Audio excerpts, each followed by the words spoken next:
আজকে আবার নিয়ে আসলাম লাউ দিয়া কালীবাস মাছ দিয়ে রান্না করছি, সেটা নিয়ে আসলাম নতুন একটা রেসিপি। আসলে এইভাবে মাছ দিয়ে কে খেয়েছেন?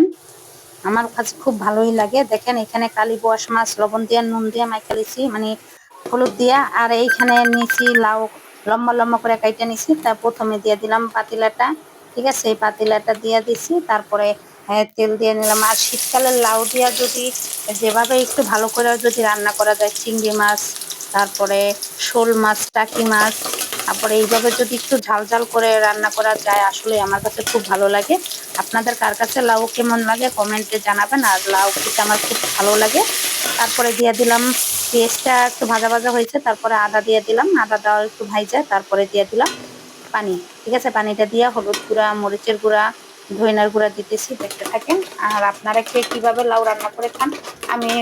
আমি সবভাবেই রান্না করার চেষ্টা করি, যেহেতু একভাবে প্রতিদিন খেলে তো আর ভালো লাগে না, একটু ভিন্ন রকমের খেলে আসলেই মজা লাগে বা একটু রুচির স্বাদ আসে। তারপরে লবণ দিয়ে সুন্দর করে কষাই নিয়েছি, তারপরে এই যে লাউ দিয়ে দিলাম। এই লাউটা আপনার এই লাউটা কিনে আনছে কয় টাকায় জানেন? 40 টাকা এই লাউটা। এতটুকু লাউ 40 টাকায়, কিছু করার নাই। তারপরে খেতে হবে। লাউ, শীতকালের লাউটা খুব ভালোই লাগে আমার কাছে, অসাধারণ লাগে। ঢাকা থইতাছি, কষাইতাছি, দেখতে থাকেন আপনারা। ভালো লাগবে। আর পরে দেখতে থাকেন, কেননা আসলে লাউ তরকারি এক একজন এক এক রকম রান্না। আমি চিংড়ি মাছ দিয়েও রান্না করি, টাকি মাছ দিয়ে, শিং মাছ দিয়ে। যে সময় যেরকম পরিস্থিতি হয় সেই পরিস্থিতিতে সেইভাবেই আসলে করা ভালো। তারপরে দিয়ে দিলাম পানি, কষানো হয়ে গেছে গা। এরপরে ঝোল দিয়ে দিছি, এদিকে হইতে থাকুক। আর অন্যান্য কাজ করতে হয়, রান্না করে তো রান্নার পাশে বসে থাকা যায় না, ঠিক না? একটু ঝোল ঝোল, যেহেতু বাবুর বাবাই বলতেছে পানিটা দিছিলাম একটু কম, পড়তে বলছে একটু ঝোল ঝোল রাখতে হবে, সেই জন্য আর একটু পানি দিলাম। এখন সুন্দর করে লাড়াচাড়া দিয়ে রেখে দিতেছি। আর এই সাইডে আবার মাছ ভাজতে আনছি, ঠিক আছে। যেহেতু সিলিন্ডারের গ্যাস আমগো আর কারেন্টের চুলা, কি করবো ভাই, দুই সাইডে অল্প অল্প করে সিলিন্ডারের গ্যাসেও রান্না করি, কারেন্টে রান্না করি।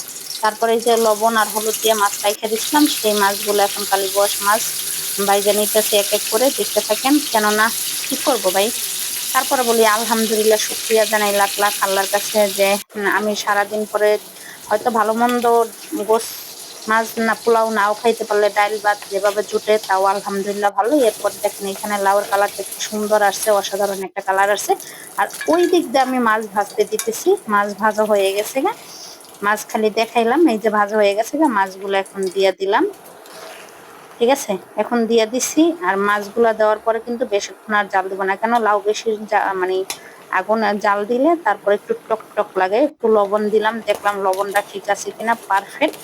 এরপরে ধইনা পাতা কুচাই রাখছি। আর শীতকালে যদি ধইনা পাতা যে কোনো তরকারিতে দেওয়া যায়, অসাধারণ একটা লাগে, ঠিক আছে। আর কে কে অনেকে ধইনা পাতা পছন্দ করেন না, কে কে ধইনা পাতা পছন্দ করেন কমেন্টে জানাবেন। আর যদি আমার ভিডিওগুলো ভালো লাগে, লাইক কমেন্ট শেয়ার দিয়ে পাশে থাকবেন। আপনাদের ভালো লাগলে আমার সার্থকতা। আমার রান্না কিন্তু কমপ্লিট। কে কে কালী বয়স দিয়া লাউ দিয়ে রান্না করে খেয়েছেন কমেন্টে জানাবেন। ভালো থাকবেন।